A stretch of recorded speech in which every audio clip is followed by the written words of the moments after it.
Okay, सो आज work power energy का मैं लास्ट वीडियो आपके लिए लेकर आया हूँ। इसके बाद वर्क पावर एनर्जी भी ख़त्म हो जाएगा और फिर इसके बाद हम लोग सेंटर ऑफ मास शुरू करेंगे, जो कि लास्ट टॉपिक होगा लॉज ऑफ मोशन का। एक्चुअली चैप्टर 1 है और इसमें सब चैप्टर अनेक है। चैप्टर और सब चैप्टर जैसे क्वेश्चन और सब क्वेश्चन होता है, तो मैंने आपको ऑलरेडी बताया था इसमें कई सारे चैप्टर है। तो वर्क पावर एनर्जी सेकंड है और फिर इसके बाद सेंटर ऑफ मास है। फिर सेंटर ऑफ मास के बाद रोटेशनल मोशन का कुछ पार्ट, टॉर्क वाला ही थोड़ा सा पार्ट है, तो वो मैं टॉर्क का आपको बता दूंगा। और एक कॉलिजन्स का भी पार्ट है, तो कॉलिजन्स खैर सेंटर ऑफ मास ही में आता है। Centre of mass and collision एक ही चैप्टर में आता है, तो कर लेंगे हम लोग डिस्कस धीरे धीरे। कोशिश रहेगी कि 20 सितंबर तक ये चैप्टर ख़त्म हो जाए। चैप्टर शुरू हुआ था जून में या जुलाई में शुरू हुआ था और सितंबर हो गया, देखो ख़त्म ही नहीं हो रहा है। इस मंथ में ख़त्म कर ही देंगे, क्योंकि ये ख़त्म होगा तो समझ लो आपकी 11th की 50% फिजिक्स ख़त्म। इसके ख़त्म होते ही आपके 11th की 50% फिजिक्स ख़त्म। फिर जैसे केमिस्ट्री का सिलेबस भागा ना, वैसे ये भी भागेगा। कंजर्वेशन ऑफ मैकेनिकल एनर्जी या फिर बोल दो कंजर्वेशन ऑफ एनर्जी, क्या है ये? हम सब जानते हैं energy can neither be created nor be destroyed, वो लॉ है, law of conservation of energy. ये कंजर्वेशन ऑफ मैकेनिकल एनर्जी क्या है? देखो वैसे तो सब लोग जानते हैं कि initial potential energy plus initial kinetic energy या फिर initial final potential energy plus final kinetic energy equal होती है initial kinetic energy plus initial potential energy के। ये बात सब लोग जानते हैं। अब इसको उल्टा भी बोल सकते हो, initial potential energy plus initial kinetic energy is equal to final potential energy plus final kinetic energy. तो यही है कंजर्वेशन ऑफ मैकेनिकल एनर्जी। हालांकि ये 100% ट्रू नहीं है, बट 90% केसेस में ये ट्रू माना जाएगा, है ना। मतलब स्कूल में क्या होता है कि आप लोग को बोलेंगे, मतलब कॉलेज वगैरह में क्लासेस कई कोचिंग में जो थोड़ा सा लो लेवल का कोचिंग होता है, वहाँ पे आपको बोलेंगे कि बेटा आज हम पढ़ेंगे law of conservation of energy, और law of conservation of energy यही है, लिख दिया, हो गया। बट अगर आप ऐसे क्वेश्चन बोर्ड में सॉल्व करोगे तो वो आसानी से हो जाएंगे। बट आप अगर जेईई में, नीट में ऐसे क्वेश्चन सॉल्व करने जाओगे तो आप लोग जानते हो कि जो 90% लोग जानते हैं वो नहीं आता कॉम्पिटिटिव एग्जाम में, जो 10% लोग जानते हैं वो आता है कॉम्पिटिटिव एग्जाम में। और वो क्या होता है हम बताते हैं। देखो सबसे पहले हम लोगों ने वर्क एनर्जी थ्योरम डिराइव किया था, उसको देखते हैं। थोड़ा सा ये अच्छे से समझ में आए उसके लिए हम लोग एक एग्जाम्पल लेते हैं। यहाँ पे एक रफ सरफेस है, रफ सरफेस मतलब यहाँ पे कोएफिशिएंट ऑफ फ्रिक्शन भी होगा।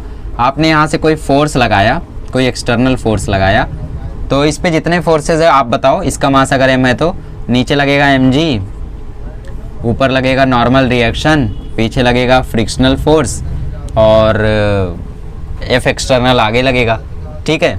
तो इतनी सारी फोर्सेज हैं यहाँ पे। तो न्यूटन का सेकंड लॉ कहता है कि नेट फोर्स होता है मास इनटू एक्सेलरेशन, ठीक है। एक्सेलरेशन को हम लोग लिख सकते हैं v/dv/dx। भूल गए? अरे वेलोसिटी को लिखते हैं dx/dt, सॉरी एक्सेलरेशन को लिखते हैं dv/dt। अगर मैं ऊपर नीचे dx से मल्टीप्लाई कर दूं तो dx/dt दे देगा वेलोसिटी, तो एक्सेलरेशन आ जाता है v/dv/dx। ये चीज़ मैंने वर्क एनर्जी थ्योरम में बताई थी। अब dx को यहाँ भेज दो तो ये हो जाएगा f dx is equal to mv/dv। दोनों साइड इंटीग्रेट कर दो तो ये हो जाएगा f dx मतलब f डॉट डिस्प्लेसमेंट, और यहाँ पे मास कांस्टेंट बाहर और नीचे v/dv आ जाएगा v²/2 और m बाहर। अरे v/dv का इंटीग्रेशन v²/2 कहाँ से कहाँ तक? इनिशियल वेलोसिटी से फाइनल वेलोसिटी तक। और ये क्या होता है? ये होता है वर्क डन। कौन सा work done? Net work done. तो नेट वर्क डन क्या आएगा? नेट वर्क डन आएगा m/2 इंटू पहले अपर लिमिट तो v², फिर लोअर लिमिट -u², और 2 कांस्टेंट था तो बाहर निकाल दिए थे। तो इसका फॉर्मूला आया half mv² minus half mu²। तो अगर ज़रा ध्यान से देखें हम लोग तो ये है final kinetic energy minus initial kinetic energy. So this is nothing but work energy theorem. ये हमने पहले भी किया था। अब ज़रा इस चीज़ को यहाँ से रिलेट करो। अगर हम यहाँ पे देखें तो यहाँ पे एक कंजर्वेटिव फोर्स है, कौन सी? ग्रेविटी। एक नॉन कंजर्वेटिव फोर्स है, कौन सी? फ्रिक्शन। एक एक्सटर्नल फोर्स है, कौन सी? F external. तो ये work done net work done है ये, मतलब work done by gravity plus work done by friction plus work done by external force that is F must be equal to final kinetic energy minus initial kinetic energy. अच्छा, gravity वाला work done, gravity कौन सी force है? Conservative force, तो ये हो गया work done by conservative force. ये नॉन कंजर्वेटिव फोर्स और ये एक्सटर्नल फोर्स, तो ई लिख देता हूँ। ये हो गया के E F minus K E आई, ध्यान से। हाँ, अब यहीं पे जादू होने वाला है। हम लोग कंजर्वेटिव वर्क डन को वहाँ भेज देते हैं, तो ये हो जाएगा work done by non conservative force plus work done by external force is equal to final kinetic energy minus initial kinetic energy minus work done by conservative force. अगर आपको याद हो तो minus of work done by conservative force क्या होता है? थोड़ा याद करो, लास्ट लेक्चर में जाओ, थोड़ा सा दिमाग पे जोर डालो, याद करो क्या होता है minus of work done by conservative force. याद आया? वो होता है चेंज इन पोटेंशियल एनर्जी। मैंने बोला था delta U is equal to minus of work done by conservative force. देखो स्प्रिंग फोर्स का डेरिवेशन इससे ही हम लोगों ने किया था, ठीक। तो ये हो जाएगा K E F minus K E I plus delta U. Delta U बोले तो U F minus U I. और ये क्या है? ये work done by non conservative force plus work done by external force. अब जरा इसको थोड़ा सा अरेंज करो ताकि अच्छा लगे। तो इसको अरेंज करें तो ये हो गया final kinetic energy plus final potential energy minus, अगर कॉमन ले लो तो ठीक है, मत कॉमन लो, minus initial kinetic energy minus initial potential energy. ऐसा दिख रहा है ना? माइनस कॉमन ले लोगे तो बीच में प्लस आ जाएगा और कोई डिफरेंस नहीं होगा, जाने तो छोड़ो। मैक्सिमम केस में, मैक्सिमम बोले तो 90% केस में एक्सटर्नल फोर्स कोई वर्क नहीं करता, तो ये जीरो होता है। मतलब एक्सटर्नल फोर्स लगता ही नहीं है, एक्सटर्नल फोर्स लगता ही नहीं है। और मैक्सिमम केस में फ्रिक्शन फोर्स गायब रहती है। हमेशा बोल देता है सरफेस स्मूथ है, सरफेस स्मूथ है, सरफेस स्मूथ है। तो मतलब ये दोनों का वर्क डन कुछ भी नहीं होगा, क्योंकि फोर्स ही नहीं है तो डिस्प्लेसमेंट होएगा ही नहीं, तो ये सब जीरो रहता है। तो इन दोनों को यहाँ बुला लो, तो ये हो जाएगा K E I plus U I is equal to K E F plus U F. ये है कंजर्वेशन ऑफ मैकेनिकल एनर्जी, पर original conservation of mechanical energy ये है।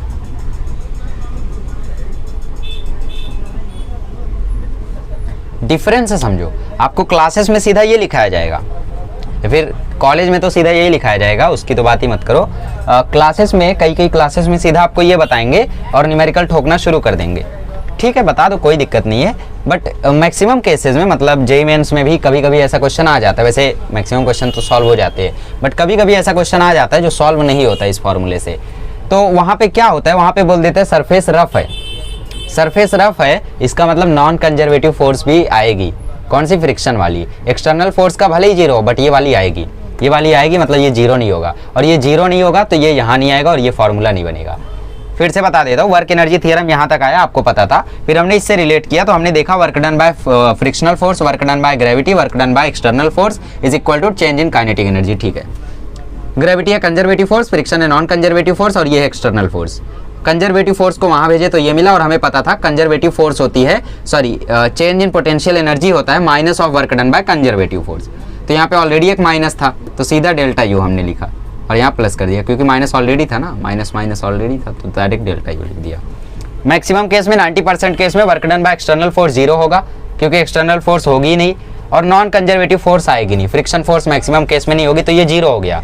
तो इन दोनों को हम यहाँ उठा लिए, ये बन गया equation of mechanical energy. But ये 100%, तो ये 90% जगह पर सही माना जाएगा। तो अगर जेईई एडवांस में कोई क्वेश्चन आया तो वो यहाँ से आएगा। उम्मीद मत रखना कि जेईई एडवांस वाले यहाँ से क्वेश्चन देंगे, इतने बुरे दिन उनके नहीं आए हैं और ना आएंगे। ठीक है, चलिए फिर आपको फॉर्मूला आप समझ गया तो फिर न्यूमेरिकल शुरू कर देते हैं। आज हम लोग कई सारे न्यूमेरिकल करेंगे, एचसी वर्मा और प्रीवियस ईयर क्वेश्चन, बहुत सारे न्यूमेरिकल करेंगे। चलो शुरू करते हैं। चलिए तो सबसे हलवा न्यूमेरिकल से शुरू करते हैं। अच्छा, आपको याद है हम लोग फ्री फॉल में देखते थे कि एक बॉल को ऊपर से नीचे फेंक दिया गया, नीचे आते टाइम उसकी वेलोसिटी कितनी रही होगी, तो वो वेलोसिटी आती थी √2gh। बट अब धीरे धीरे हम बड़े हो रहे हैं, तो जैसे जैसे हम बड़े होते हैं वैसे वैसे हम लोग क्वेश्चन के साथ खेलना शुरू करते हैं। जैसे 10th में कैसा था, 9th तक हम लोग लीनियर इक्वेशन को एक तरीके से सॉल्व करते थे, साइमल्टेनियसली सबट्रैक्ट या ऐड करके। बट जब हम बड़े हुए, हम 10th में आए तो हमने क्रेमर रूल सीख लिया, ग्राफिकल मेथड सीख लिया, दिमाग में करना सीख लिया। तो हम लोग खेलने लगे फिर क्वेश्चन से कि आ जाओ तुमको मैं ग्राफिकल से भी करूँगा, क्रेमर रूल से भी करूँगा, नॉर्मल मेथड से भी करूँगा, दिमाग में ही सॉल्व कर लूँगा। तो जैसे जैसे आपका लेवल बढ़ेगा ना, वैसे वैसे फिजिक्स के न्यूमेरिकल आप लोग देखोगे एक नहीं 2-3 मेथड से सॉल्व होंगे। हाँ, मैं जेईई एडवांस के न्यूमेरिकल तक की बात कर रहा हूँ। वो न्यूमेरिकल्स भी जैसे जैसे आपका लेवल बढ़ जाएगा वैसे वैसे आप लोग एक न्यूमेरिकल को कई सारे तरीके से कर सकते हो। जैसे अभी एक बॉल ऊपर से नीचे गिरा तो आप लोग सीधा उसमें फॉर्मूला लगा के v square is equal to u square plus 2as से निकाल सकते हो। हाँ, वो √2gh आएगा क्योंकि डिस्प्लेसमेंट h होगा, एक्सेलरेशन g होगा और 2 तो 2 रहेगा, u 0 होगा तो वो आ जाएगा। बट मैकेनिकल एनर्जी के कंजर्वेशन से जादू है ना। तो करते हैं, देखो सपोज ऊपर एक ब्लॉक रखा था, सॉरी बॉल रखा था h हाइट पे और वो नीचे फेंक दिया गया, ठीक है। तो इक्वेशन क्या है? इक्वेशन है initial kinetic energy plus initial potential energy, या फाइनल बोलो, final kinetic energy plus final potential energy is equal to initial kinetic energy plus initial potential energy. तो नीचे आने के बाद फाइनल काइनेटिक एनर्जी हो गई होगी हाफ mv स्क्वायर, क्योंकि जब ऊपर रखा हुआ होगा तब तो जीरो रहा होगा, और फाइनल पोटेंशियल एनर्जी जीरो हो गई होगी क्योंकि अब ग्राउंड पे आ गया। अच्छा, ऐसे क्वेश्चन को सॉल्व करते समय हम बनाते हैं एक बेस लाइन। बेस लाइन हमें ये बताती है कि यहाँ पे पोटेंशियल एनर्जी जीरो होगी। क्यों बनाते हैं? क्योंकि हम जानते हैं कि फिजिक्स में potential energy is not defined, defined is change in potential energy. तो हमें एक जगह को मानना पड़ता है कि यहाँ पे पोटेंशियल एनर्जी जीरो है, तो इतना ऊपर इतना होगा, इतना ऊपर इतना होगा। तो इसीलिए किसी भी क्वेश्चन को सॉल्व करते समय आपको बनानी है एक बेस लाइन जहाँ पे आपको पोटेंशियल एनर्जी जीरो माननी है ना। कहीं पर भी बना सकते हो, आप बोलो बीच में बना दो, बट फिर वो गलत हो जाएगा, मतलब मुझसे भी वो सॉल्व नहीं होगा, ठीक है। नहीं, आपको कहाँ बेस में बनाना है, या तो फिर ऊपर एकदम बना दो, ऊपर बेस लाइन बना दो, ऊपर वाली पोटेंशियल एनर्जी को जीरो मान लो, वो भी चलेगा। तो फाइनल पोटेंशियल एनर्जी जीरो क्योंकि बेस लाइन हमने यहाँ पे बना ली है। इनिशियल जब ऊपर रखा था तो काइनेटिक एनर्जी थी नहीं, हाँ पोटेंशियल एनर्जी थी, दैट इज mgh। तो देखो m से m कैंसल, 2 वहाँ जाके मल्टीप्लाई हुआ तो v square is equal to आ गया 2gh, रूट ले लिए तो आ गया v is equal to √2gh, ठीक है। तो एक क्वेश्चन को आप लोग कई तरीके से कर सकते हो, जैसे जैसे आपका लेवल बढ़ेगा आप लोग रियलाइज करोगे। ओके, सो धीरे धीरे हम लोग लेवल बढ़ाते हैं न्यूमेरिकल्स का। एक न्यूमेरिकल लेते हैं हम लोग स्प्रिंग पे। सपोज यहाँ पे एक स्प्रिंग है और स्प्रिंग पर लटक रहा है एक ब्लॉक, सपोज इसका मास m है, ठीक है। तो आपको फाइंड करना है when the block is allowed to fall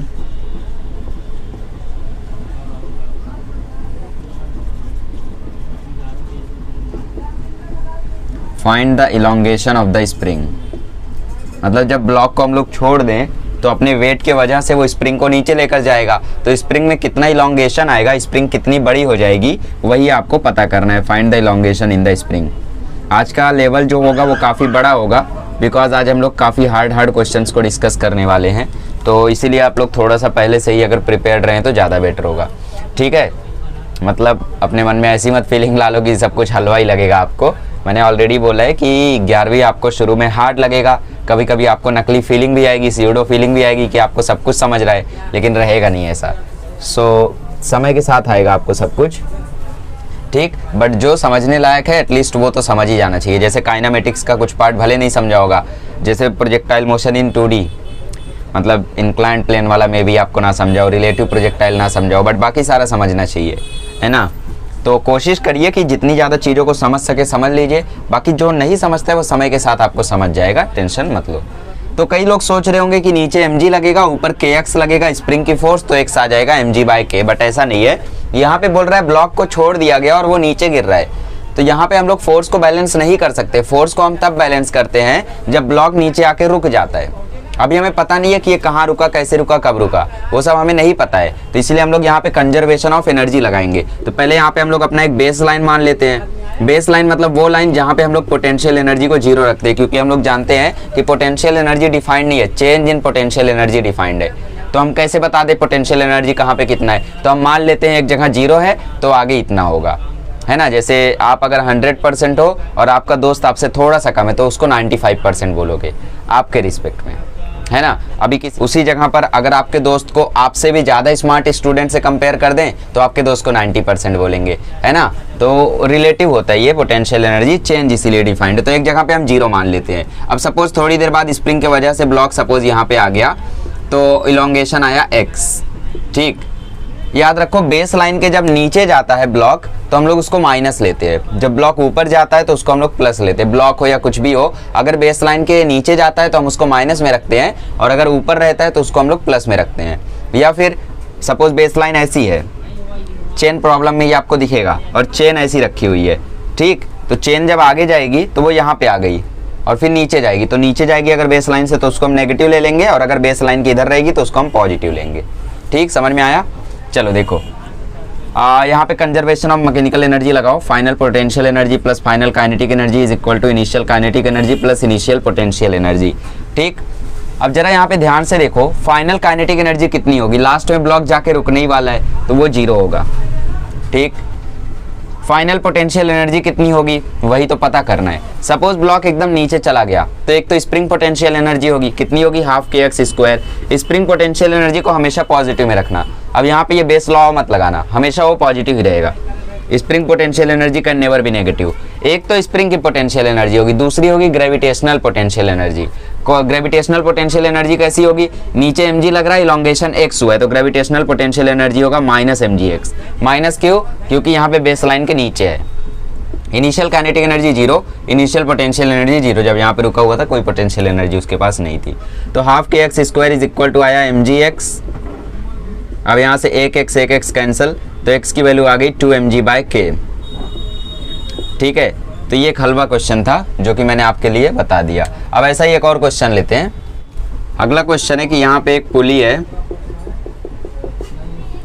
और पुली पर इस साइड लगी हुई है एक स्प्रिंग कनेक्टेड है और इस साइड लटक रहा है एक ब्लॉक मास m का। अब केस थोड़ा कॉम्प्लेक्स हो रहा है। अब ब्लॉक नीचे गिर रहा है तो आपको पता करना है ये ब्लॉक कितना नीचे जाएगा। मैंने क्वेश्चन नहीं चेंज किया क्योंकि एक ही क्वेश्चन कई तरीके से पूछ सकता है। एक तो पूछ लेगा इलोंगेशन कितना हो स्प्रिंग में, दूसरा पूछ सकता है कि ब्लॉक कितना डिस्टेंस जाके रुकेगा, कितना डिस्टेंस जाके रुकेगा। तो मुझे बात बताओ, क्या स्ट्रिंग फ्लेक्सिबल है? मतलब ये स्ट्रिंग क्या बड़ी होगी? कभी नहीं। तो मतलब स्प्रिंग जितना इलोंगेट होगी उतना ही ज़्यादा नीचे ब्लॉक जाएगा, स्प्रिंग जितना कम इलोंगेट होगी उतना ही कम नीचे ब्लॉक जाएगा। तो इसका मतलब जो डिस्टेंस ब्लॉक मूव करेगा वो इक्वल होगी इलोंगेशन इन द स्प्रिंग के। तो ये क्वेश्चन ऐसा लिखो या ऐसा लिख दो, eight which distance the block will stop, बात वही है। तो इसका आंसर भी वही आएगा। हाँ सही बात है। तो यहाँ पे हम लोग मान लेते हैं बेस लाइन जहाँ पे पोटेंशियल एनर्जी 0, तो कुछ नीचे जाके ये ब्लॉक रुक जाएगा। सपोज यहाँ जाके रुक गया मास m। अभी भी ये देखो ऊपर है, सरफेस के अभी भी ये ऊपर है, मतलब ये तो मैंने ऐसे ही बना दिया, सरफेस के अभी भी ये ऊपर ही है। तो ऊपर है तो इसका मतलब इसमें ग्रेविटेशनल पोटेंशियल एनर्जी भी होगी। अगर ब्लॉक नीचे रखा रहता है सरफेस पे तो उसके पास सिर्फ हाफ kx² होता है। सपोज यहाँ पे ऐसा ब्लॉक स्प्रिंग से बंधा हुआ है तो इसके पास सिर्फ हाफ kx² होगा, बट यहाँ पे ये ऊपर है थोड़ा, तो इसका मतलब इसके पास ग्रेविटेशनल पोटेंशियल एनर्जी भी होगी। ठीक है, देखते हैं अब। हाँ, तो हम लोग क्या करते हैं यहाँ पे, final kinetic energy plus final potential energy is equal to initial kinetic energy plus initial potential energy.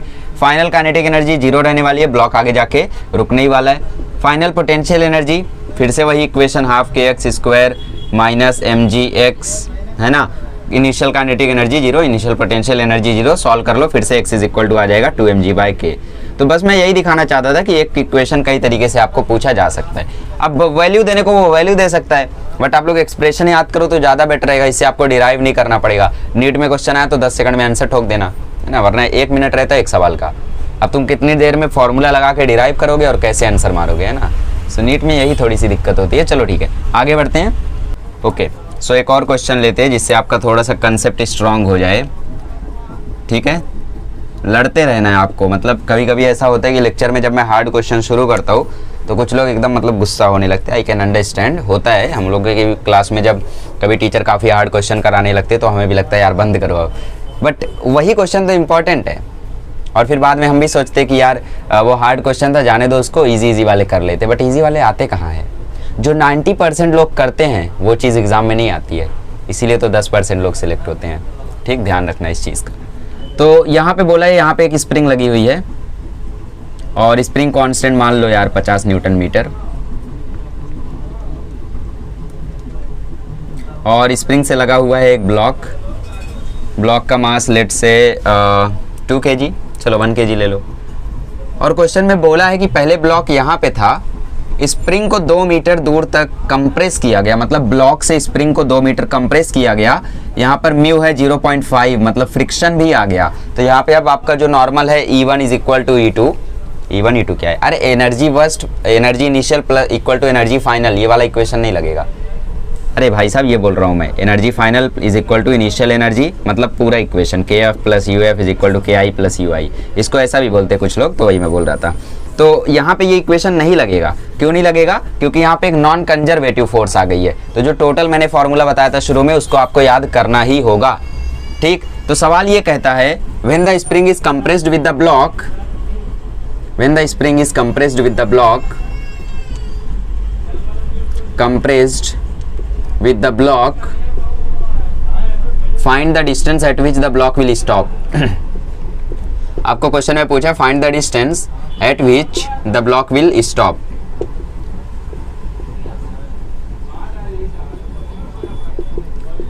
इसका मतलब क्या है? इसका मतलब है इस ब्लॉक से स्प्रिंग को 2 मीटर कंप्रेस किया गया। अब 2 मीटर तो ज़्यादा हो गया है मुझे पता है, बट सपोज कर लो बहुत बड़ा सेटअप है और उसमें 2 मीटर कंप्रेस सच्ची में किया गया। कंप्रेस करने के बाद स्प्रिंग क्या करेगी? 1 kg ब्लॉक पे फोर्स लगाएगी बहुत ही तेजी से। इसकी वजह से ब्लॉक बहुत तेजी से दूर जाएगा। तो वो कितना दूर जाएगा वही आपसे क्वेश्चन पूछ रहा है। तो हमारा असली फॉर्मूला क्या था? Work done by external force plus work done by non conservative force is equal to KF plus UF minus KI plus UI। ऐसा ही था ना, या उसका उल्टा था? चलेगा, कुछ भी हो, बात वही रहेगी।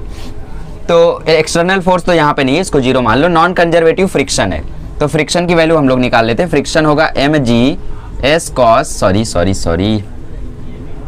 फ्रिक्शन पहले होगा μn, फिर वर्क डन होगा वो म्यू कितना है 0.5। Normal reaction mg, normal reaction mg होगा ना भाई, तो m कितना है 1, g कितना है 10, तो फ्रिक्शन आया 5 न्यूटन। तो वर्क डन आएगा फोर्स इंटू डिस्प्लेसमेंट। ब्लॉक को मतलब फ्रिक्शन कितना डिस्प्लेस हुआ होगा? सबसे पहले हम लोग यहाँ पे देखें तो ब्लॉक को 2 मीटर अंदर ले जाया गया, फिर उसके बाद ब्लॉक आगे भागा होगा। ठीक है, सो वर्क डन होगा फोर्स इंटू डिस्प्लेसमेंट। फोर्स लगा 5 न्यूटन का, डिस्प्लेसमेंट हुआ आगे की तरफ 2 प्लस, मतलब ब्लॉक तो और आगे जाएगा। सो लेट से उसका डिस्प्लेसमेंट हुआ होगा x डिस्प्लेसमेंट हुआ होगा उसका, तो 2 प्लस x। और यहाँ पे आप लोग एक ध्यान दो, तो ब्लॉक आगे जा रहा है, फ्रिक्शन पीछे लग रहा है। ब्लॉक जब स्प्रिंग छोड़ेगी, स्प्रिंग जब ब्लॉक को छोड़ेगी तो इस ब्लॉक आगे भागेगा और फ्रिक्शन पीछे लगेगा, तो एंगल 180 डिग्री आएगा। तो यहाँ पे माइनस लगा लो, तो -5 2 प्लस x, ये हो गया work done by non conservative force. तो ये आया -5 2 प्लस x। अब यहाँ पे वैल्यूज रख दो। फाइनल काइनेटिक एनर्जी क्या होगी? हम लोग यहाँ पे एक बेस लाइन मान लेते हैं, चलो रेफरेंस पॉइंट यहाँ मान लेते हैं, बेस लाइन लेट से यहाँ पे मान लेते हैं, चलो जहाँ पे u 0 है, म्यू नहीं u। तो फाइनल काइनेटिक एनर्जी 0, लास्ट में जाके रुक ही जाएगा। Final potential energy 0, initial kinetic energy 0, initial potential energy यहाँ पे सिर्फ हाफ kx² होगी। क्यों हाफ kx² होगी? क्योंकि यहाँ पे आप लोग ध्यान से देखो तो सिर्फ ब्लॉक सरफेस पे है ना। पिछली बार क्या था? ब्लॉक हाइट पर था तो वहाँ पे mgh वाली भी आ रही थी, बट यहाँ पे ये सरफेस पर है तो हाइट वाइट यहाँ पे नहीं है, तो यहाँ पे सिर्फ mgx होगा। सॉरी सिर्फ हाफ kx² होगा, हाफ kx²। ठीक, तो -10 -5x, चलो जाने दो, अभी रहने दो। ये देखो -5 2 plus x is equal to -half kx², minus minus cancel, तो ये आया 2 प्लस x, ये आया हाफ। k कितना है 50, स्प्रिंग को कितना दबाया गया था 2 मीटर, तो 2 का स्क्वायर, तो ये आ जाएगा 10 plus 5x is equal to 25 into 4। So ये आ जाएगा 10 plus 5x is equal to 100, तो 5x आ जाएगा 90, तो x आ जाएगा 18 मीटर। सोचो, स्प्रिंग को खाली 2 मीटर दबाया गया, ब्लॉक 18 मीटर तक भागेगा। समझ में आया कंसेप्ट क्या था? ब्लॉक को यहाँ से प्रेस किया गया, जब स्प्रिंग 2 मीटर दब गई तो ब्लॉक को छोड़ दिया गया, तो स्प्रिंग ने उसको धक्का दिया होगा और ब्लॉक भागा होगा वहां से तेजी से, तो कितना दूर जाके वो रुका वही सवाल है। तो पहले फ्रिक्शन हम लोग निकाल लेते हैं, उतना दूर जाने में फ्रिक्शन कितना यूज हुआ होगा। तो सबसे पहले तो ये 2 मीटर ब्लॉक ने ट्रेवल किया होगा, फिर आगे भी कुछ डिस्टेंस ट्रेवल किया होगा, वो डिस्टेंस को x ले लेते हैं। ठीक, नॉर्मल रिएक्शन mg था तो इतना आया, फिर फोर्स इंटू डिस्प्लेसमेंट हुआ 2 मीटर प्लस x मीटर, तो ये मिला इक्वेशन। माइनस क्यों? क्योंकि डिस्प्लेसमेंट आगे फ्रिक्शन पीछे। और उसके बाद हम लोगों ने ये वर्क डन वाला फॉर्मूला लगाया, इसको वर्क एनर्जी थ्योरम ही बोलेंगे एक्चुअली, और फिर उसके बाद सॉल्व करने के बाद हमें ये आंसर मिल गया। आई होप आपको क्लियर हो गया है। चलो आगे बढ़ते हैं। ओके, तो अब हम लोग इंक्लाइंड प्लेन के क्वेश्चंस को लेते हैं। सपोज यहाँ पर हमारा एक इंक्लाइंड प्लेन है एंगल थीटा पर, और यहाँ पे एक ब्लॉक रखा हुआ है और ये कनेक्टेड है एक स्प्रिंग से। क्वेश्चन ये कहता है, सपोज इसका मास m है। क्वेश्चन ये कहता है what is the distance covered by the block up the inclined. मतलब हम लोगों ने क्या किया, इस ब्लॉक से स्प्रिंग को दबाया, और जब स्प्रिंग को हम लोग कंप्रेस करेंगे तो स्प्रिंग एक फोर्स लगाएगी। फोर्स लगाने के बाद ब्लॉक के साथ क्या होगा, ब्लॉक ऐसा ऊपर जाएगा। तो ऊपर कितना डिस्टेंस वो कवर करेगा वही हमें पता करना है। सो लेट्स से वो डिस्टेंस कवर करेगा s, मान लेते हैं ना, तो वो s कितना होगा वही हमें पता करना है। What is the distance covered by the block when it is compressed the spring, sorry when the spring is compressed by the block, what is the distance covered by the block. चलो इतना काफ़ी है, बाकी तो आप लोग समझते ही हो क्वेश्चन क्या दिखा रहा है। तो मान लेते हैं यहाँ पे हमारी बेस लाइन है जहाँ पे पोटेंशियल एनर्जी 0 है, सीधा फॉर्मूला लगाओ, यहाँ पे दिमाग नहीं लगाना है क्योंकि यहाँ पे सरफेस है स्मूथ, सरफेस स्मूथ है तो यहाँ पे कुछ भी टेंशन नहीं है।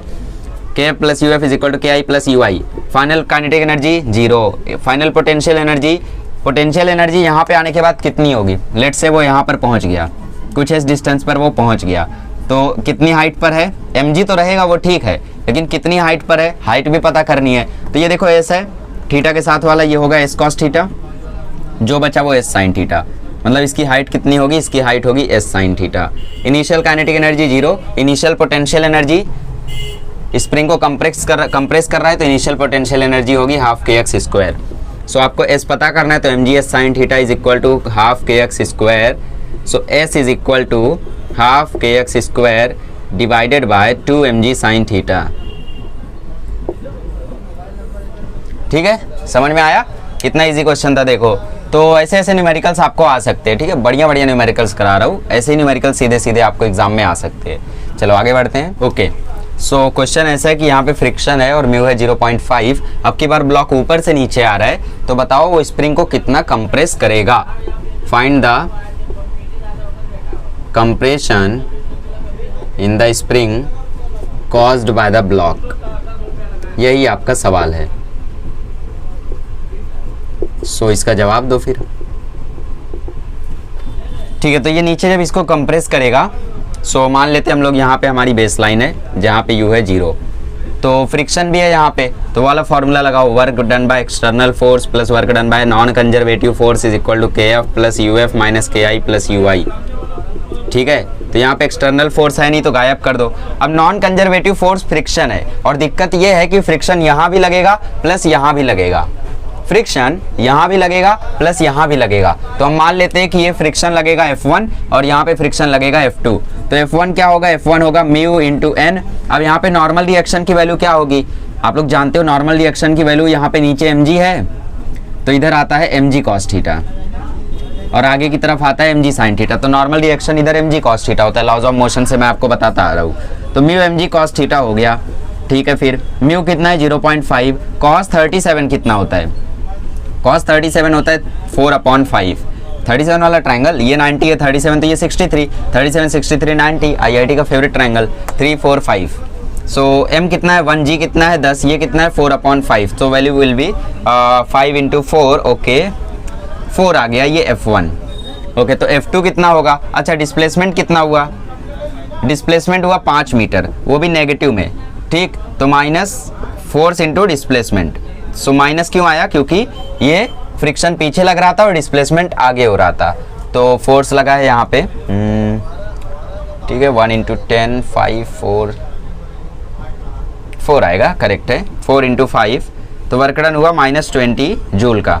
अच्छा, यहाँ पे वर्क डन कितना होगा, सो ये डिस्टेंस हमें पता नहीं है, और जितना डिस्टेंस ब्लॉक आगे जाएगा वो x मान लेते हैं, और उतना ही स्प्रिंग कंप्रेस भी होगी, मतलब वर्क डन बाय F2 ये होगा सीधा सीधा mg लगेगा आपकी बार, so minus mu mg into X. So mu कितना है 0.5, मास कितना है 1g कितना है 10, x कितना है x, तो ये आ गया 5x, सो माइनस 5x आ गया ये। सो नॉन कंजर्वेटिव फोर्स का वर्क डन कितना हुआ, -20 माइनस 5x मतलब -20 प्लस 5x, माइनस मैंने कॉमन ले लिया, समझा करो इतना।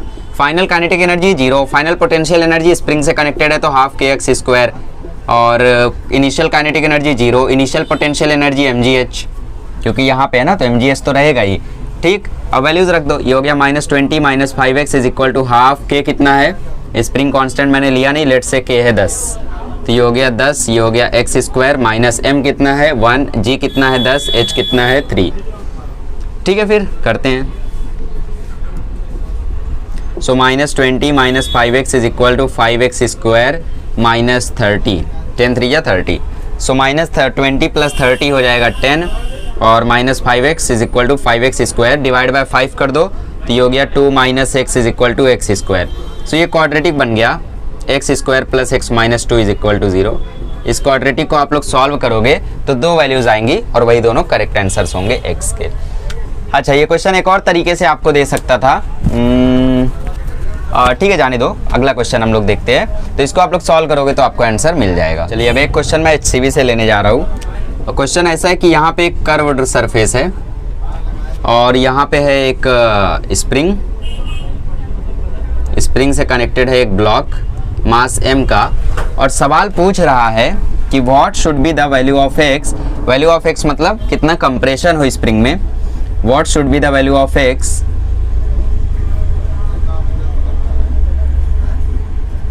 such that the block exerts a force of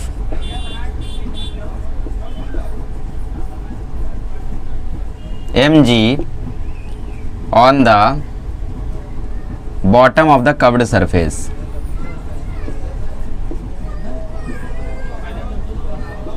इसका मतलब समझे?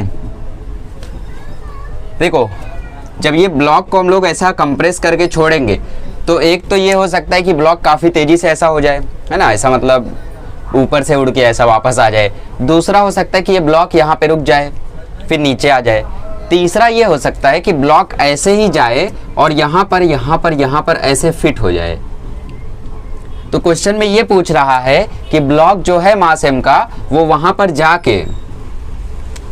पर जाके इस सरफेस पे mg का फोर्स लगाए।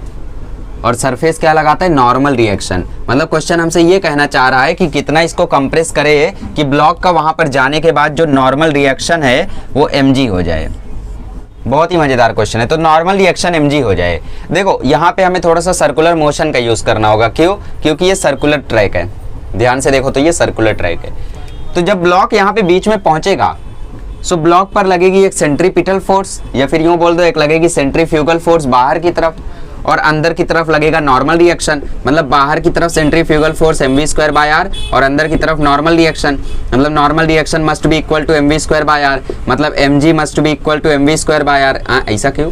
क्योंकि क्वेश्चन में बोला है ना कि mg फोर्स एक्सर्ट करे वो वहाँ पर जाके, मतलब नॉर्मल रिएक्शन की वैल्यू mg हो जाए। सो mm कट गया तो v² आ गया rg।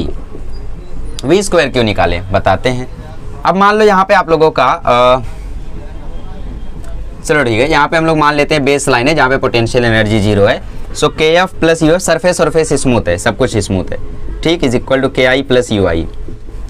फाइनल काइनेटिक एनर्जी होगी हाफ mv²। वहाँ पर जाने के बाद फाइनल पोटेंशियल एनर्जी वो कुछ हाइट पर गया है, लेट से h हाइट पर गया है, तो final potential energy mgh। Initial kinetic energy रुका हुआ है 0। इनिशियल पोटेंशियल एनर्जी स्प्रिंग से बंद है तो हाफ kx²। ठीक है, अब एक काम करो 2 से मल्टीप्लाई कर, ठीक है। सो ये हो जाएगा हाफ mv² की वैल्यू rg प्लस mgh की वैल्यू कितनी हाइट पर गया होगा ये, तो ये एक सर्कल है। सो लेट से यहाँ पे एक रेडियस r है, r हाइट पर गया होगा, ठीक, तो ये हो गया mgr। वही बात है ना, जो ये r है वही ये भी r है, रेडियस ऑफ द सर्कल। ये हो गया हाफ kx²। पूरे इक्वेशन में 2 से मल्टीप्लाई कर दो तो ये हो जाएगा ओके। सो mgr प्लस 2mgr हो जाएगा 3mgr। फिर k को नीचे भेज दो, रूट लगा दो तो ये आ गई x की वैल्यू। समझ में आया?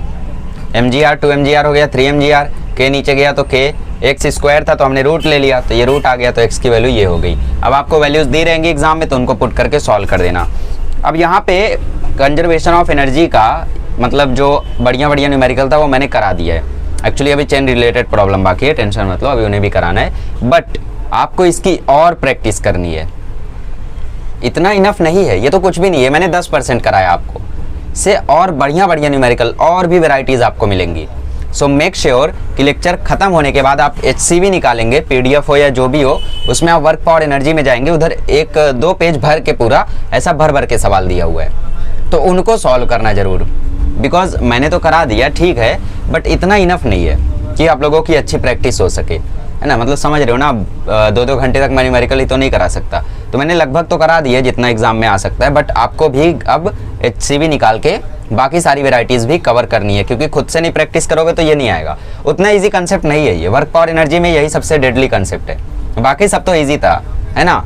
तो ठीक है, अब आप लोग इसके बाद प्रैक्टिस करिएगा। चलिए अब मैं आपको कराता हूँ चेन रिलेटेड प्रॉब्लम। मतलब अब आपको पूछा जाएगा कि यहाँ पे चेन रखी हुई है, चेन नीचे गिरने लगी तो चेन के नीचे गिरने की वेलोसिटी कितनी थी, तो वहाँ पे थोड़ा सा सेंटर ऑफ मास का कंसेप्ट आ जाता है। खैर इसके बाद ही मैं सेंटर ऑफ मास का वीडियो रिकॉर्ड करने वाला हूँ, इसीलिए आपको ज़्यादा टेंशन नहीं होगी। चलो शुरू करते हैं। Okay, so let's start discussing about chain problems. बहुत ही इंपॉर्टेंट है ये, ठीक है। सो अच्छे से ध्यान देना इस पे। देखो क्वेश्चन ऐसा है कि यहाँ पे एक टेबल है, HCV का क्वेश्चन है। यहाँ पे एक चेन रखी हुई है, चेन का कुछ पार्ट नीचे है और कुछ पार्ट ऊपर है। लेट्स से ये पॉइंट B है और ये पॉइंट A है। क्वेश्चन में बोलता है 12/3 पार्ट यहाँ है और L/3 पार्ट यहाँ है। चेन है मास m की, तो आपको पता करना है find the velocity of chain when point A slips off the table। इसका मतलब समझते हो? इसका मतलब ये है कि पॉइंट A मतलब चेन पहले क्या करेगी, अपने मास की वजह से नीचे गिरने लगेगी। किसी भी टेबल पे आप चेन रखो और कुछ पार्ट उसका नीचे लटका दो तो डेफिनेटली वो चेन नीचे गिरने लगेगी। तो आपको वो वेलोसिटी पता करनी है जब ये A वाला पार्ट ऐसा नीचे गिरने लगेगा, मतलब चेन कुछ सीधी हो जाएगी ऐसा। तो ये वेलोसिटी आपको पता करनी है, ये B और ये A, ठीक है। पूरी चेन का लेंथ कितना है L। फ्रिक्शन वगैरह अभी नहीं है, इतना जल्दी मैं नहीं लाऊंगा फ्रिक्शन, आएगा अभी, फ्रिक्शन भी आएगा, कहानी और गंभीर होगी। डर गए कुछ लोग, अरे आखिरी वीडियो है, झेल लो थोड़ा, इसके बाद तो सेंटर ऑफ मास आएगा सीधा, उसमें भी झेलना पड़ेगा। कितना झेलना है, हाँ, लेकिन लॉज ऑफ मोशन के बाद बहुत कम झेलना रहेगा आपको। आगे सारे कंसेप्ट बहुत ईजी हैं, सारे के सारे डेफिनेटली, ठीक है। देखो final kinetic energy plus final potential energy is equal to initial kinetic energy plus initial potential energy. हम लोग यहाँ पे रेफरेंस पॉइंट मान लेते हैं, बेस पॉइंट मान लेते हैं, जहाँ पे पोटेंशियल एनर्जी 0 है, ये बेस हमने मान लिया। अच्छा, फाइनल काइनेटिक एनर्जी कितनी होगी चेन के गिरने के बाद? आई नो, हाफ mv² होगी, मतलब चेन जब गिरता रहेगा तो हाफ mv², बड़ा m मास, अच्छा छोटा m, चलो ठीक है छोटा m। फाइनल पोटेंशियल एनर्जी कितनी होगी? अगर काइनेटिक एनर्जी है तो उसमें पोटेंशियल एनर्जी नहीं रहने वाली है, तो फाइनल पोटेंशियल एनर्जी रहेगी, ठीक है। सो फाइनल काइनेटिक एनर्जी रहेगी हाफ mv², क्योंकि स्प्रिंग जस्ट गिरने वाली रहेगी। पोटेंशियल एनर्जी चेन में कितनी रहेगी फाइनली? देखो पूरी चेन का जो मास है वो m है। अब ध्यान से सुनना। तो अगर हम पोटेंशियल एनर्जी देखने जाएं तो हमें हर एक पॉइंट का पोटेंशियल एनर्जी देखना होगा, यहाँ का भी, यहाँ का भी, यहाँ का भी, यहाँ का भी, यहाँ का भी, सबका पोटेंशियल एनर्जी हमें देखना होगा। हर एक मास का हाइट हमें देखना होगा, हर एक पोटेंशियल एनर्जी देखना होगा। तो इससे अच्छा हम लोग निकाल लेते हैं इसका सेंटर ऑफ मास। फिलहाल इतना समझ लो, पूरी बॉडी के सेंटर में सेंटर ऑफ मास होता है, ठीक, और वही सारी पोजीशनिंग को कंट्रोल करता है। जैसे इस मार्कर का सेंटर ऑफ मास कहाँ होगा? यहाँ पे होगा। इसको और डीप में मैं सिखाऊंगा सेंटर ऑफ मास में। फिलहाल ये लेंथ L है तो सेंटर ऑफ मास होगा L/2 पे, तो हम इसकी पोटेंशियल एनर्जी वहाँ पे लेते हैं जहाँ पे इसका सेंटर ऑफ मास हो, तो ये आ जाएगा mg मास एट L/2। समझ में आया? हाइट को L मत रखना, ये पूरी हाइट हो गई। आपको एक एक पार्टिकल का देखना है, तो एक एक पार्टिकल का देखने से अच्छा हम सीधा इसका सेंटर ऑफ मास ले लेते हैं, उसका देख लेते हैं। एक्चुअली ये टेक्निक कहाँ से आई है? ये आई है इंटीग्रेशन से। हमने यहाँ से एक dm मास काटा, निकाला, इंटीग्रेट किया, तब आया। बट फिलहाल आपको इसका सेंटर ऑफ मास अगर याद रखोगे तो वो अच्छा है, ट्रिक है सीधा ना। तो सेंटर ऑफ मास रख दो L/2, बात खत्म। अच्छा, और एक बात यहाँ पर, ये रेफरेंस पॉइंट के नीचे है तो इसको हम लोग माइनस में रखेंगे। इनिशियल काइनेटिक एनर्जी जब यहाँ पे चेन रखी हुई थी तो वो तो 0 था। अच्छा, इनिशियल पोटेंशियल एनर्जी कितनी रही होगी? देखो चेन का L/3 पार्ट नीचे है, अब इस L/3 का सेंटर ऑफ मास कहाँ होगा? L का सेंटर ऑफ मास था L/2 पे, तो L/3 का सेंटर ऑफ मास होगा L/2 × 3। तो हमें यहाँ पे फिर से इंटीग्रेशन लगाना पड़ेगा, तो एक dm मास काटेंगे, इंटीग्रेट करेंगे, उससे अच्छा दिमाग लगाओ। L/3 लेंथ यहाँ पे है तो मास कितना यहाँ पे होगा? मास भी m/3 यहाँ पे होगा, है कि नहीं?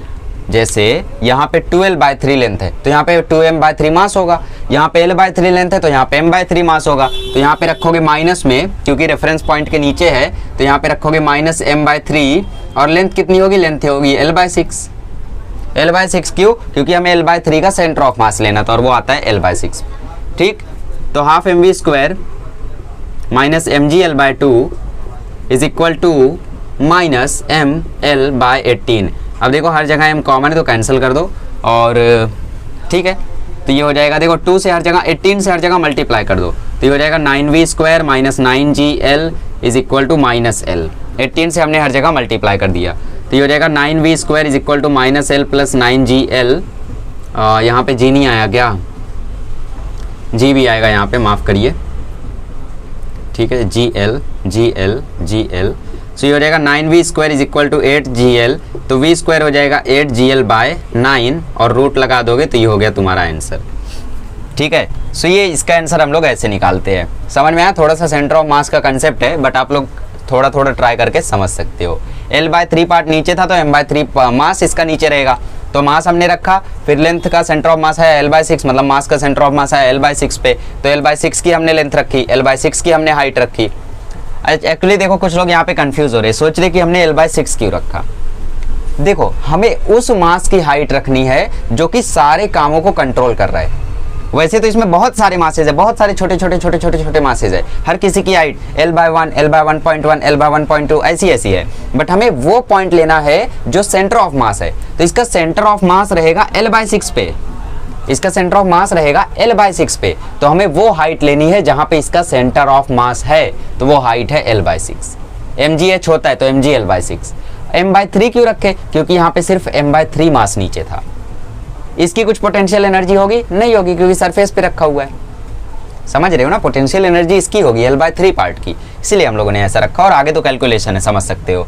यहाँ पे mm कट गया तो half v² minus gl/2 is equal to minus gl/18 आया था, 18 से मल्टीप्लाई कर दिया, आंसर आ गया। चलो आगे बढ़ते हैं और क्वेश्चन करते हैं। चलिए तो ये क्वेश्चन करिए, इसमें बोला है find the velocity of the chain when point B emerges out from the right and.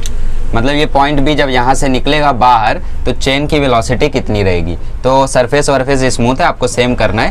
खैर आपसे थोड़ा मुश्किल है, मैं बताता हूँ। देखिए सबसे पहले हम यहाँ पे अपना बेस पॉइंट मान लेते हैं जहाँ पे पोटेंशियल एनर्जी 0। चेन गिरने के बाद देखो कुछ ऐसा होगा, ए नीचे आ जाएगा और बी ऊपर रह जाएगा। चेन का पूरा लेंथ है L। हाँ ऐसा कुछ बोला नहीं है, so we will check it out later. देखो final kinetic energy plus final potential energy is equal to initial kinetic energy plus initial potential energy. Final kinetic energy होगी half mv² as usual. Final potential energy जो भी होगी पर minus में होगी, पर होगी कितनी? देखो सर्कल का सरकमफ्रेंस कितना होता है? 2πr। ये चेन कहाँ पे रखी हुई है? सेमी सर्कल में, तो सेमी सर्कल में इस चेन की लेंथ कितनी होगी? πr। तो इसका होगा mg/2। अब बाय 2 क्यों आया? क्योंकि इस चेन का जो सेंटर ऑफ मास होगा वो आता है। अब आप लोग सोच रहे हो कि πr/2 क्यों लिख दिए देखो पूरा जो लेंथ है इस चेन का वो है πr, बट हमें लेना है इसका सेंटर ऑफ मास। तो पूरा लेंथ अगर πr है तो इसका सेंटर ऑफ मास आएगा πr/2 पे। ठीक, तो हम इसीलिए लेंगे πr/2 क्योंकि πr/2 पे पूरा का पूरा मास एक्ट कर रहा है। इनिशियल काइनेटिक एनर्जी 0 यहाँ पे रुका हुआ था। इनिशियल पोटेंशियल एनर्जी कुछ ना कुछ होगी, है ना, बट कितनी होगी यही तो हमारा डाउट है। सो याद कर लो, सेमी सर्कुलर रिंग का जो सेंटर ऑफ मास होता है वो होता है 2r/π। ठीक है, सेमी सर्कुलर रिंग का जो सेंटर ऑफ मास होता है वो होता है 2r/π। तो मतलब ये क्या आएगा? ये आएगा mg 2r/π। क्लियर हुआ? h हमें कौन सा लेना है? जहाँ पे सेंटर ऑफ मास हो। इसका सेंटर ऑफ मास कहाँ है? यहाँ पर है। अब आप बोलोगे अब की बार m/3 क्यों नहीं किए? क्योंकि अब की बार पूरा का पूरा मास एक ही जगह पर रखा हुआ है। पिछली बार कुछ मास लटक रहा था, कुछ मास वहां पे था, इसलिए हमने अलग अलग किया उसको। अब की बार पूरा का पूरा मास वहीं पे है, तो इसका सेंटर ऑफ मास आएगा सेंटर पे, और वहां पे वो सेंटर ऑफ मास जो होता है सेमी सर्कुलर रिंग का वो होता है 2r/π। ठीक, याद कर लो सेंटर ऑफ मास। ठीक, अगले लेक्चर में मैं आपको डीप में बता ही दूंगा सेंटर ऑफ मास, टेंशन मत लो। ठीक है, चलिए आगे बढ़ते हैं। अब क्या करें? एक काम करते हैं, 2 से मल्टीप्लाई कर देते पूरे इक्वेशन में। तो mv² minus mg/r is equal to 2mgr/π। अब क्या करें? ठीक है, देखते हैं हमें निकालना क्या है। हमें निकालना है वेलोसिटी, मतलब v²। देखो m कैंसल, तो v² minus g/r is equal to 2gr/π। Upon pi को मत भूलना यार। ठीक, सो v² क्या आ जाएगा? v² आ जाएगा 2gr/π plus g/r। Cross multiply करोगे, चलो ठीक है थोड़ा ऊपर करते हैं। खैर आपको ये करने आना चाहिए, अब बच्चे नहीं हो आप। 2gr/π प्लस g/r सो ये आ जाएगा 2gr plus G pi square R upon pi. So 2gr ले लो ऊपर से कॉमन, तो वहाँ पे बचेगा 1 प्लस पाई अपॉन पाई, इसका रूट ले लो तो आपको मिल जाएगा वेलोसिटी। ठीक है, चाहते तो आप इसको यहाँ पे भी छोड़ देते तो भी चलता, बट थोड़ा फालतू फालतू काम कर लिए वो भी चलता। आपको निकालना क्या है, आपको आंसर निकालना है। सो एग्जाम में आपको जो भी वैल्यू दे, बोल दिया कि एक चेन है जिसका जो रेडियस है, एक सर्कुलर एक सेमी सर्कुलर रिंग है, उसमें एक चेन रखा हुआ है, उस रिंग का रेडियस है 2, तो यहाँ पे बस आपको 2 रखना है, बाकी पाई वाई सब आपको मालूम है। तो ये आंसर याद कर लेना, ताकि जेईई मेंस में अगर सीधा क्वेश्चन आए तो सीधा मार देना। ऐसा डिराइव करने मत जाना, क्योंकि इतना टाइम नहीं रहेगा कि सबको डिराइव करो, एक एक सम की प्रैक्टिस करो। ठीक, इतनी आसान नहीं है ये सब। चलो आगे बढ़ते हैं। सो ये क्वेश्चन मैं चाहता हूँ आप लोग एक बार ट्राई करो, हो सकता है आप लोग कर ले जाओ, क्योंकि इजी क्वेश्चन है, वही क्वेश्चन है, बस इसमें इसको और आधा कर दिया गया है।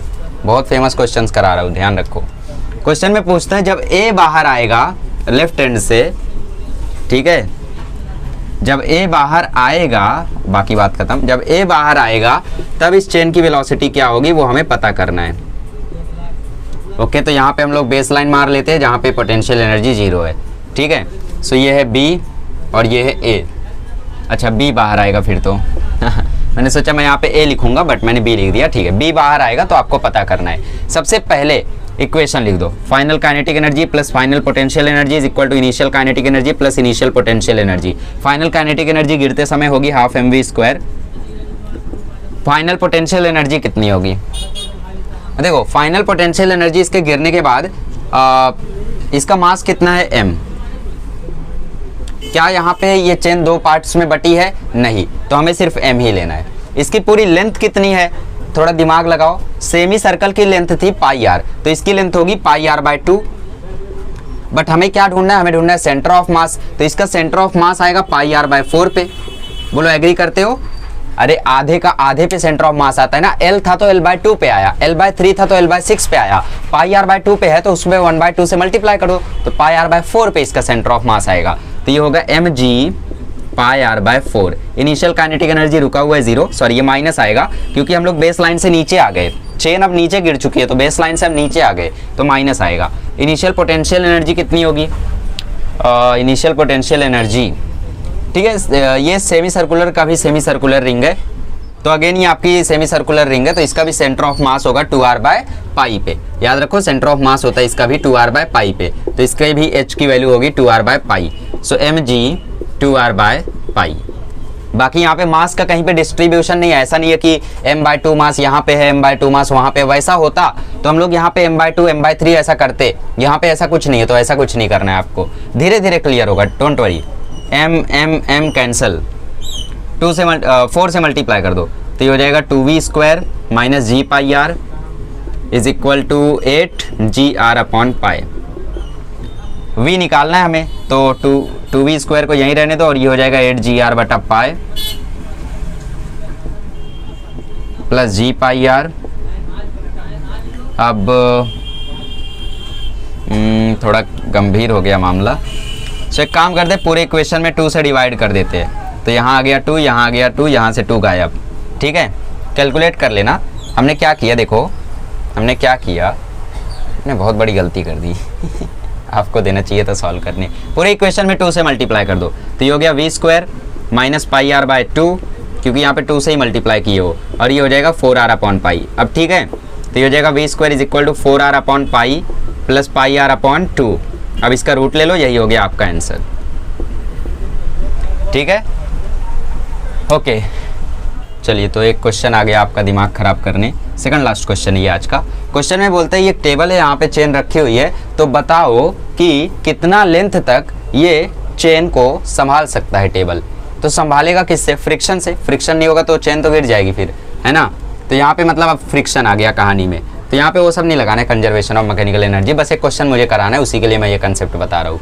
एक्चुअली ये क्वेश्चन मुझे फ्रिक्शन 3.0 में कराना था, मतलब जब मैंने ब्लॉक ऑन ब्लॉक प्रॉब्लम बताया था मुझे उसमें कराना था, बट फिर मैंने सोचा कि अगर अभी से ये करा दूंगा तो आपको थोड़ा भारी लगेगा, इसलिए मैंने वहाँ पे अवॉइड किया। तो आज मैं आपको ये क्वेश्चन करा रहा हूँ, ठीक है। सो ये लेंथ x है, पूरी लेंथ l है, तो ये लेंथ कितनी होगी, l - x। मास कितना होगा कहाँ पे, यहाँ पे मास कितना होगा, पूरा मास तो m है, तो पूरी लेंथ l है तो पूरा मास m है, तो पूरी x लेंथ के लिए मास क्या होगा, मास होगा m/l इंटू एक्स। अरे भाई पूरी लेंथ के लिए मास m हुआ तो x लेंथ के लिए मास m upon length into x होगा, है ना। और अगर l माइनस एक्स का निकाले तो l माइनस एक्स के लिए m/l into l minus x होगा, ये पूरी लेंथ का मास होगा, है ना। तो मतलब यहाँ पे कितना मास है, यहाँ पे मास है m/l into l minus x, और यहाँ पे कितना मास होगा, यहाँ पे होगा mx/l। ये निकल गया हमारा मास, क्योंकि चेन का मास डिस्ट्रीब्यूशन निकालना जरूरी है। तो अगर इस चेन को गिरने से बचाना है तो यहाँ की ग्रेविटी के इक्वल होना होगा फ्रिक्शन को, मतलब फ्रिक्शन को इक्वल होना होगा यहाँ के ग्रेविटेशनल फोर्स के, है ना। सो ग्रेविटेशनल फोर्स यहाँ पे कितना लगेगा mg, पर m यहाँ का कितना है, यहाँ का m है mx/l, तो mx/l इंटू जी। यहाँ पे फ्रिक्शन होगा म्यू mg, ठीक है। सो म्यू कितना होगा, म्यू तो म्यू होगा, m कितना होगा यहाँ का m होगा ये m/l into l minus X into G. Equal कर लो, क्योंकि इक्वल केस पर भी सेम ही होता है, तो mx/l इंटू जी। अब देखो l कैंसल, mm कैंसल और कुछ नहीं। सो हमें निकालना क्या है, हमें l निकालना है ना, तो इसको ओपन करते हैं अब। अच्छा wait, mu G l minus X is equal to X G, ठीक है। सो जी भी कैंसिल कर दो ना, देखो जी भी कैंसिल, सो हो गया mu L minus mu X is equal to X. तो अगर हम लोग यहाँ से एल निकालना चाहें तो म्यू एल आ जाएगा is equal to X plus mu X. तो हमें यहाँ से क्या निकालना है, हमें एल नहीं निकालना है एक्चुअली, हमें ये एक्स निकालना है। एक्स मतलब कि कितना नीचे ये चेन चली जाए कि एक्स फिर भी संभला रहे, है ना, मतलब गिरे ना। तो हमें ये एक्स निकालना है एक्चुअली, एल तो पूरी लेंथ है ना, वो तो पूरी लेंथ दे देगा फिर। सो हमें एक्स निकालना है, तो यहाँ से एक्स कॉमन ले लो, अंदर बचा 1 प्लस म्यू और ये हुआ म्यू एल, तो x आ जाएगा mu L upon 1 plus mu, ठीक है। आई होप आपको ये कंसेप्ट नहीं समझा होगा। देखो सबसे पहले हमें बोला कि कितना लेंथ तक ये टेबल चेन को होल्ड कर सकता है, अगर इसकी लेंथ x है तो हमने सबसे पहले बताया कि पूरी लेंथ अगर l है और ये x है तो ये होगा l माइनस एक्स, यहाँ पे कोई डाउट नहीं। अब मास डिस्ट्रीब्यूशन हमें पता करना था कि कहाँ पे कितना मास होगा, तो इसके लिए हम लोग यूज करते हैं मेथड ऑफ यूनिटरी, जो कि आप लोगों को थोड़ा भारी जाता है। पूरी लेंथ का मास अगर m था तो x लेंथ के लिए मास m upon l into x होगा, तो l माइनस एक्स के लिए लेंथ कितना होगा m/l into l minus x. ऊपर पूरा मास, नीचे पूरी लेंथ मल्टीप्लाई बाय जितने की लेंथ हमें चाहिए वो, ऊपर पूरा मास नीचे पूरी लेंथ मल्टीप्लाई बाय जितने का हमें चाहिए वो। ये l माइनस एक्स था तो m/l into l minus x हुआ, ठीक। तो ये हमें हाइट मतलब मास मिल गया यहाँ का, और यहाँ का मास हमें यहाँ मिल गया mx/l।